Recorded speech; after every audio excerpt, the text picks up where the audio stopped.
What's up, you beautiful collectors and action figure fans? It's the one and only Optibotimus coming with another video review. And on today's episode, thanks to the folks at Mattel, we're going to be taking a look at the new Jurassic World Attack Pack VELOCIRAPTOR Blue. For the package, you have this really nice open clamshell that fully showcases the figure within. On the back of the package, you have other figures that are currently available in this new Attack Pack line. And much like all of these new Jurassic World figures, you can use this toy as well in conjunction with the new Jurassic World Facts app, which allows you to scan the bottom of the animal's foot and get some facts on the actual dinosaur. And here we have her open up and out of her packaging, and I gotta say, the whole raptor thing that they went with in that Jurassic World film, I actually liked. The idea that these are very intelligent creatures that can be trained is interesting to me. And Blue, I'll be totally honest, reminds me of my cat Burger.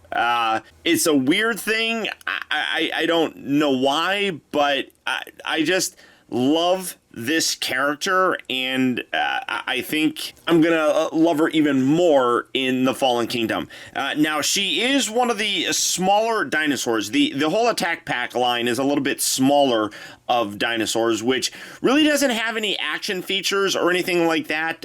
Pretty good posability.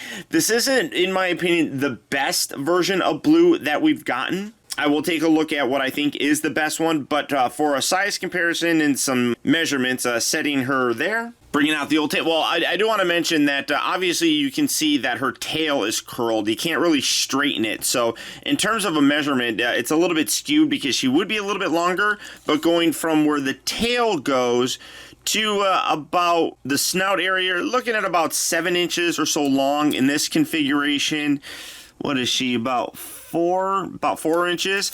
Now, for the articulation, you can see that the legs can move forward and back, but they are primarily done in this pose where you're going to be like that. Now, you can get a little bit more of a crouch going with her, but again, coming in here, the head is unfortunately not articulated, so you can't really do anything. You can make her be a little bit taller like that, looking up, which doesn't look all that bad, especially if you're looking at a bigger dinosaur. So let's bring in some dinosaurs, scaling back. Let's bring in a more, I guess, medium-sized one. Here we have Steggy. As you can see, the size here, I think, works pretty good. Now, science aside, I know people are going to sit there and talk about the velociraptors and things of that nature. The actual velociraptor is really about the size of a turkey. So in the Jurassic Park and Jurassic World films, they were considerably larger. A lot of people say that they're more along the lines of the size of a Utah raptor. That is a little bit more accurate in terms of the sizing, but also there's no feathers. I know a lot of people are going to probably talk about that. They sort of address that in Jurassic World, saying that the DNA has been changed and that they're not all accurate looking to how they actually were. That kind of explains the velociraptors, and I'm okay with that. I like the look. I think it's cool. So obviously a little bit different here, but that's what you're looking at for like a size here. I think this works pretty good. Now bringing in what I consider the best display version for a T-Rex. Here is that whole thrash and throw one. And again, I think that this is a good size scale. You can imagine her on the back attacking him and things of that nature. You can you can imagine the I'm gonna eat you. Oh no, not really. It doesn't really stand there very well. One thing I will mention is that I did tape this down and it does stand a whole lot better, so I am very happy with that. But I think that this size here works pretty good. Now the other one, for the T-Rex, again, I think that this is the best overall version in terms of like a posability aspect and things of that nature. I don't think that the size is too terribly bad on this, but again, I feel it's a little bit smaller. And oh look, there you go.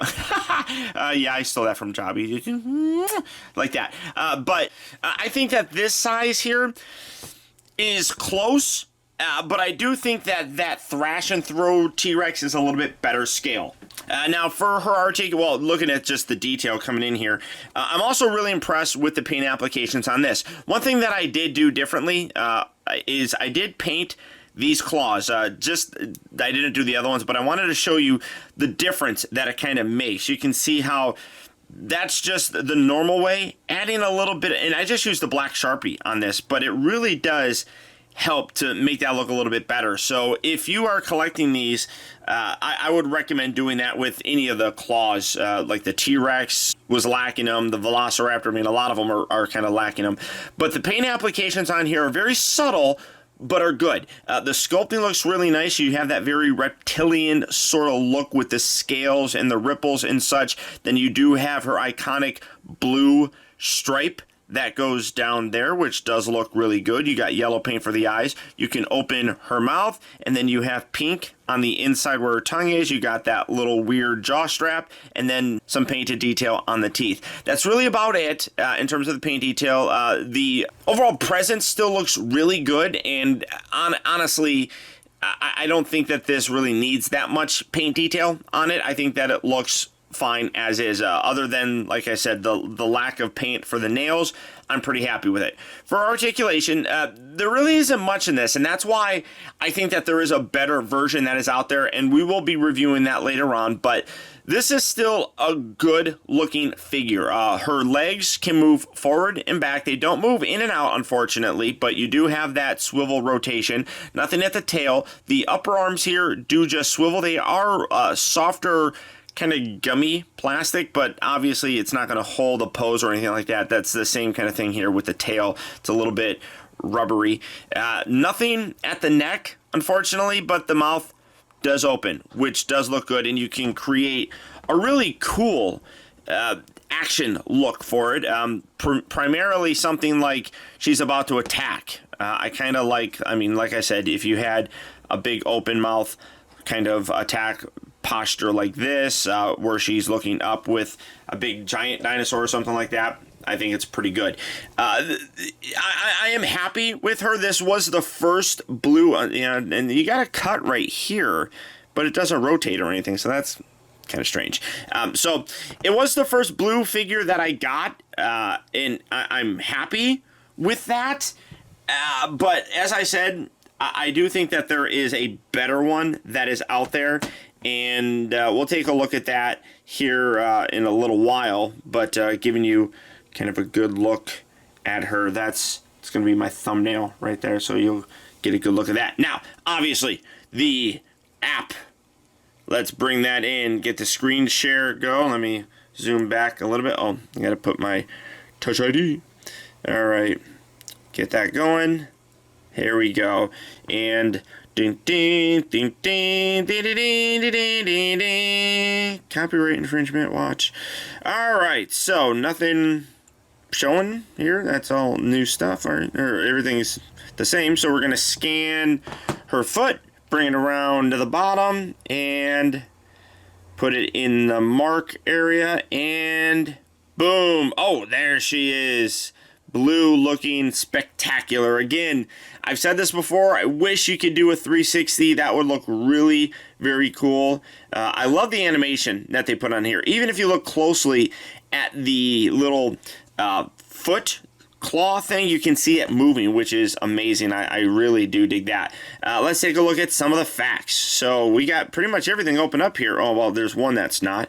But the top left, in the film, an infant velociraptor is 3 to 5 feet tall. That's an infant. That's pretty big. Oh, and then this one is locked. This one is locked. This one says, in the film, Blue communicates with high-pitched squeaks. We did see that. And this one, each velociraptor has a distinct personality, just like people. Very, very cool. So let's get out of there. Let's do some quizzes. Let's go to the habitat. Let's do some of those. I like doing these quizzes with you guys. What type of habitat does the Mimmi live in? I feel like I've gotten this question several times. I think that's the first time I got it right. What type of environment does baryonyx like best? Rivers, lakes, grass plains. I'm going to say rivers and lakes there. All right, doing good. The Herosaurus lives in volcanic jungles with lots of rivers. True or false? I'm going to say false. No, that is true. Okay, so now you know. The Stygimoloch, we're just going to call it Stiggy, lives on plains near interior seas with warm climates without winter. True? There we go. What type of environment does the Protoceratops live in? Lush jungles, rocky seashore, sandy with few streams. Lush jungles? Nope. I'm getting, I think it's that one. The Spinosaurus is a land only. Some of these questions obviously repeat. What type of environment does the Stegosaurus live in? We have gotten. I thought I got that before. The Suchomimus hunting ground looks like cold and rocky, lush and swampy, dry and sandy. Oh, I'm not doing good. Time is up. All right, well, I didn't really unlock anything that time, so we'll give it a try next time, but there is that for you. Overall, really, like I said, this is the first version of Blue that I got. I like her. But there are better versions out there. And as I said, we will take a look at those later on. But I do still like the toy.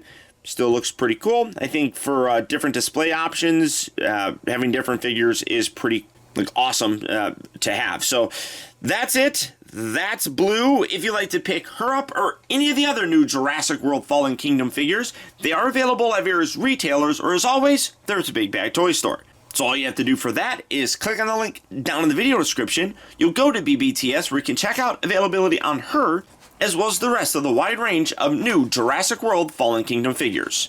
But beyond that, guys, that's about it. Remember, if you like this video, I would really appreciate your support by hitting that thumbs up button. It actually does go a long way towards helping me out, and I would really appreciate it. Also, if you're new here, welcome. And before you go, make sure you subscribe in case you haven't already subscribed. That way you'll get instant email notifications whenever I upload a new video, and you'll never miss out on a future review of mine. Or hey, if you're already subscribed, now more than ever it's important to make sure that you're getting those email notifications. We all know just how unreliable that YouTube subscription box is, and the best way to help support my channel and not miss any future reviews of mine is to click on that little bell right below this video and double check your settings to make sure that they're set so that you get those email notifications. And a very special thanks to you if you made it all the way to the end of this video. Another way that you can help support my channel is making sure you watch a video all the way through. And if you did that, thank you. And finally, remember, the real trouble with the world is too many people grow up. Thank you for watching and taking the time to be a kid.